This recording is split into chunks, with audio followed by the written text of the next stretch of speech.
guys, good morning and welcome back to my channel Tomosri's Lifestyle। তো আজকে মঙ্গলবার, ছেলে চলে গেছে স্কুল, আমার হয়ে গেছে চা খাওয়া আর তারপর ঝটপট এসে রান্না বসিয়ে দিয়েছি। তো এই দেখো এখানে মাছ, এখানে ভাত আর মাছ ভাজা বসিয়েছি। এটা ছেলের মাছ, ছেলের মাছটা হবে হচ্ছে পেঁপে আর আলু দিয়ে, আর আমাদের জন্য আছে আয়লা মাছ। তো ওটা করব, দেখি কি দিয়ে করবো, এখনো ডিসাইড করিনি। তো যাই দিয়ে করব দেখাবো। আর আয়লা মাছ কি তোমরা কোনোদিন খেয়েছো?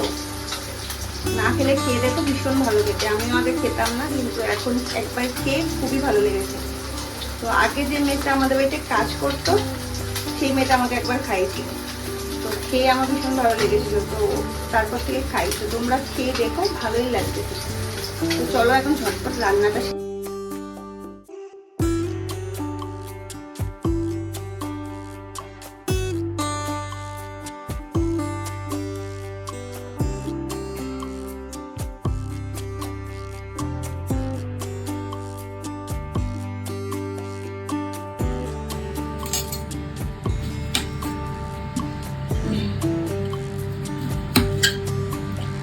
তো এই যে বিট নিয়েছি, যেটা বিট আর আলু ভাজা হবে গোপালের জন্য।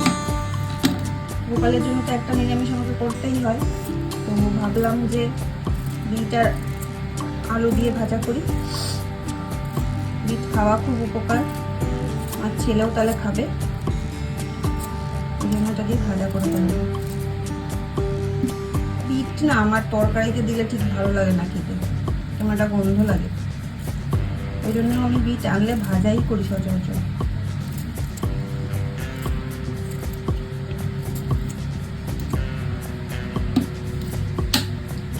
এটাকে একটু কুচিয়ে কাটবো, কারণ বিট সিদ্ধ হতে একটু টাইম লাগে।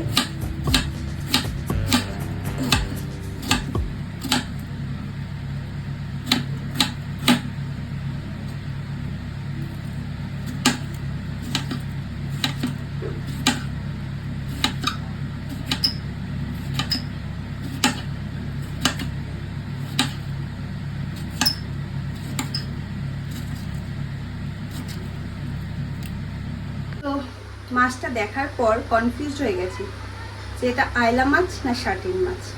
দাঁড়াও তোমাদের দেখাচ্ছি।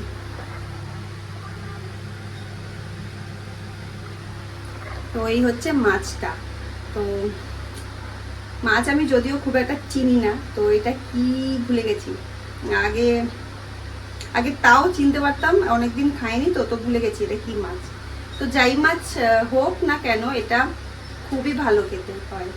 তো আর তোমরা যদি জানো তাহলে আমাকে কমেন্টে জানিও যে এটা কি মাছ, আয়লা না শার্টিন। আমি তো গুলিয়ে ফেলেইছি। আর তোমরা কোনোদিন খেয়েছো নাকি, আর কেমন খেতে লাগে তোমাদের, তো জানিও আমাকে জানিও। তো এই যে এটা করবো আজকে এইটা দিয়ে, ক্যাপসিকাম, আলু আর পেঁয়াজ। তো আমার রান্নাঘরটা একটু ছোট, তো ওই জন্য একটু সমস্যা হয়, রান্না করতে গেলে খুব গ্যাঞ্জাম হয়ে যায়। তো ওইভাবেই করি। চলো।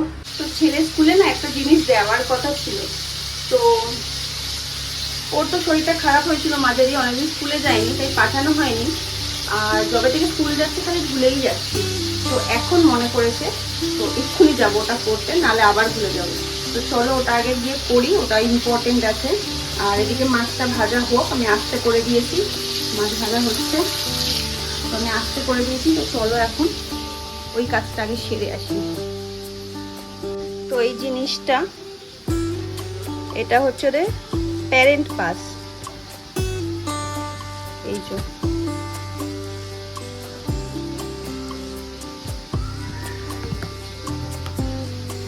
এখানে হচ্ছে আমার ছবি, এখানে হচ্ছে গৌতমের ছবি, আর আমরা দুজন বাদে আর যদি কোনো কেউ থাকে ওকে আনতে যাওয়ার, তার ছবি যেন আমি এখানে দিয়ে দিই। আর এখানে ওর ছবি। কারণ কি হয় বলো তো, অনেক সময় তো বাচ্চা চুরির ভয় থাকে না। অন্য কেউ এসে বললো যে আমি বিহানকে নিতে এসেছি, তো ওরা তো তখন জানবে না, ছেড়ে দেবে। তো ওই জন্য বলেছে যে যাদের যাদের আসার পসিবিলিটি আছে তো তাদের ফটো যেন আমি ওখানে দিয়ে দিই, যাতে কোনো দিন যে আনতে গেলে তাহলে ওরা ছবিটা ম্যাচ করিয়ে তারপর ওকে ছাড়বে। তো এটা প্রচণ্ডই জরুরি একটা কাজ, আমি ভুলে যাচ্ছিলাম। তো আজকে চলো এটাকে কমপ্লিট করি, ফটোটা খুঁজে আনি, দাঁড়াও।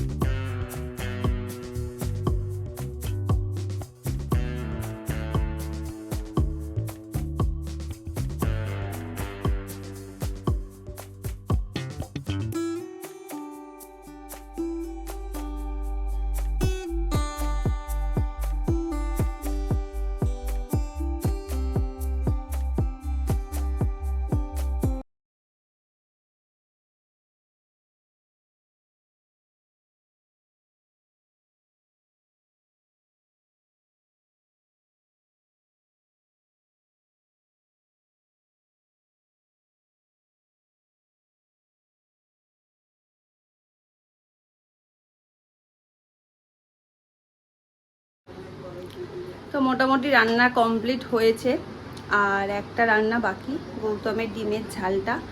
তো ডিমটা সিদ্ধ বসিয়েছি, হোক ততক্ষণ আমি একটু বসিয়ে দিয়েছি, পা ব্যথা হয়ে গেছে।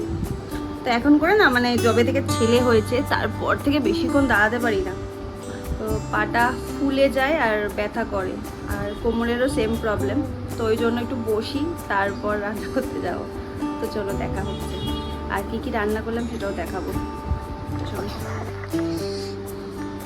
তো রান্নাবান্না ঝটপট শেষ করে এখন লেগে পড়েছি রান্নাঘর পরিষ্কার করার জন্য, আর এটা হয়ে গেলেই আজকের মতো রান্নাঘর থেকে মুক্তি। আবার বিকেলে একটুখানির জন্য আসতে হবে, আর রাতেও একটুখানির জন্য আসতে হবে, কিন্তু বড় কাজের থেকে আজকের দিনটার জন্য মুক্তি। তোমরা দেখবে যে রান্না করতে যতক্ষণ না সময় লাগে, আমার মনে হয় রান্নাঘর রান্না করার পর পরিষ্কার করতে তার থেকে বেশি সময় লাগে আর বেশি কষ্টও হয়। তো এই যে আমার রান্নাঘর ক্লিন করা হয়ে গেছে, যা বাসন ছিল মেজে ফেলেছি, আর এদিকেও ক্লিন করে ফেলেছি। আর ওদিকে যেটা দেখতে পাচ্ছ ওটা বিড়ালের মাছ আছে, এক্ষুনি বার করেছি, ওই জন্য নেওয়া যাচ্ছে না। তো একটু বরফটা ছাড়ুক, তারপরে বিড়ালের ভাতটা বসাবো। তো ওই কাজটাই এখন শুধু বাকি আছে। তো চলো, ছেলে এসে গেছে, এসে একটা আইসক্রিমও খেয়ে নিয়েছে, ললিপপ খেয়ে নিয়েছে, এখন একটু টিভি দেখার বায়না করছিল, কিন্তু মেঘ ডাকছে, তো ওই জন্য একটু ফোন চালিয়ে দিয়েছি। তো এখন ওকে নিয়ে যাবো স্নানে, চলো। তো ওই যে আমার রান্না কমপ্লিট, এখানে ভাত, এর মধ্যে হচ্ছে পেঁপে আছে সেদ্ধ দেওয়া গোপালের, এদিকে ওই বিট আলু ভাজা, এটা হচ্ছে আমার ছেলের পেঁপে দিয়ে আলু দিয়ে মাছের ঝোল, এটা হচ্ছে আমাদের কি দিয়ে ক্যাপসিকাম দিয়ে মাছের ঝাল, আর এদিকে হচ্ছে গৌতমের ডিমের ঝোল, ঝোল না ঝাল পেঁয়াজ দিয়ে। তো আজকের মতো রান্না এইটুকুনি করেছি। তো চলো ছেলেকে স্নান করাই, খাওয়াই, তারপরে দেখা হচ্ছে। তো দুপুরে একটু শুয়েছিলাম, কিন্তু ঘুম আসেনি। তো কোনো দিনই ঘুম আসে না দুপুরে আমার, যখন সকালবেলা উঠি তখন উঠতে ইচ্ছা করে না। তো রোজই দুপুরবেলা ভাবি যে একটু ঘুমাবো দুপুরে আজকে, কিন্তু কোনো দিনই ঘুম আসে না, তাও শুয়ে থাকি। কিন্তু আজকে উঠেছে একটা বিশেষ কারণে, তাও তোমাদের দেখাচ্ছি।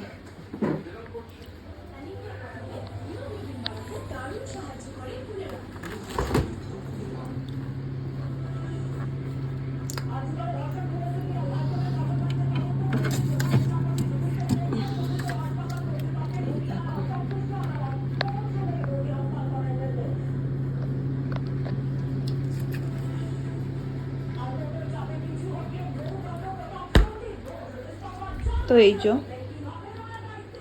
এইটার জন্য উঠেছি আজকে। তো আমার ছেলে কদিন ভীষণই আইসক্রিম খাওয়ার জন্য বায়না করছিল, এখনও করছে।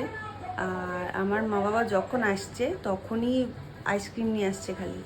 তো ওকে তো সব দেওয়া যায় না, তো ফ্রিজে রেখে দিচ্ছি, যখন খুব দেখছি বায়না করছে আর মানে ওকে সামলানো যাচ্ছে না তখন দিচ্ছি, আর বাদ বাকিগুলো ফ্রিজেই আছে, আমারও খাওয়া হয় না। তোমরা দেখবে একটা জিনিস লক্ষ্য করে যে ফ্রিজে যখন যেটা থাকে মানে ক্যাডবেরি ধরো, আইসক্রিম ধরো, থাকলে খেতে ইচ্ছা করে না, কিন্তু যখন থাকে না তখন খেতে ইচ্ছা করে। তো আমারও সেম কেস হয়েছে, এতক্ষণ দিন ছিল না তখন ইচ্ছা করতো, তো এখন আছে আর ইচ্ছা করে না, খাওয়াও হয় না, ওই করতে করতে অতগুলো জমে গেছে। তো আজকে ইচ্ছা করছে, তো ওইদিকে ছেলে ঘুমাচ্ছে, তাই জন্য ভাবলাম যে এখনই খেয়ে নিই, কারণ ছেলে উঠলে আবার বায়না করবে, কারণ সকালে অলরেডি একটা খেয়ে নিয়েছে ওর স্কুল থেকে আসার সময় ওর বাবার সাথে। তো চলো এখন ওটা খেয়ে নিই চলো।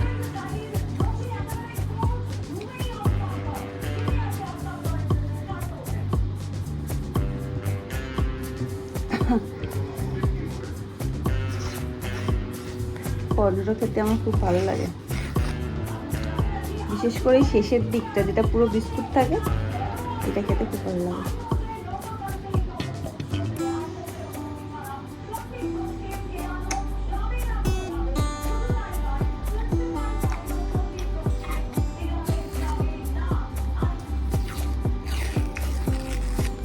আমার দাঁত না সেন্সিটিভ, আমি আইসক্রিম কামড়ে খেতে পারি না, কষ্ট হয়।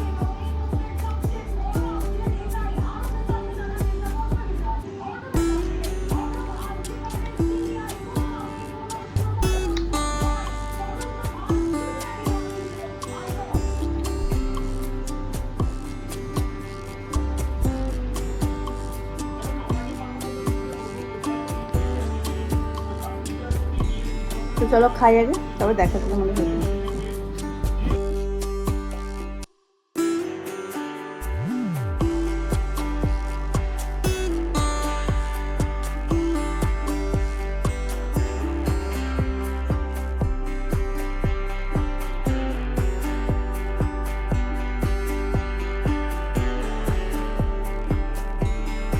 তো কর্নেটোর সব থেকে বেস্ট পার্ট লাগে এইটা, একদম শেষেরটা, যেটা কিনা বিস্কুট আর পুরোটা চকলেটে ভর্তি। তো এই দিকটা খেতে দারুণ লাগে। তো চলো আইসক্রিম খেতে খেতে আজকের ব্লগটা এখানেই শেষ করি। টাটা, ভালো থেকো সবাই, দেখা হচ্ছে আবার পরের ব্লগে।